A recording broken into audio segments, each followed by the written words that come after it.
हाय लोग, नमस्कार। जी हाँ दोस्तों, खेसारी लाल यादव जी का फ़ैन होंगे तो हो जाइए तैयार, क्योंकि आप लोग के लिए खेसारी लाल यादव जी लेके आ रहे काफ़ी ब्रांडेड सॉन्ग। तो गाइस उसी गाने के बारे में बात उससे पहले वीडियो को एक लाइक और चैनल को सब्सक्राइब कर दीजिए। तो चलिए गाइस वीडियो को शुरू करते हैं, जानते हैं गाने के बारे में।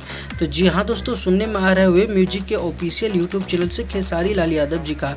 जी हाँ दोस्तों, सारी से तारी महक्का वाला, ऐसा ही कुछ टाइटल है। गाना को अभी खुलासा नहीं किया गया है कि कौन सा गाना आएगा। गाना का टाइटल जैसा ही आएगा, लेकिन तारीख के ऊपर खेसारी लाल यादव जी का एक फिर से ब्रांडेड सॉन्ग वेब म्यूजिक के ऑफिशियल यूट्यूब चैनल से आने वाला है।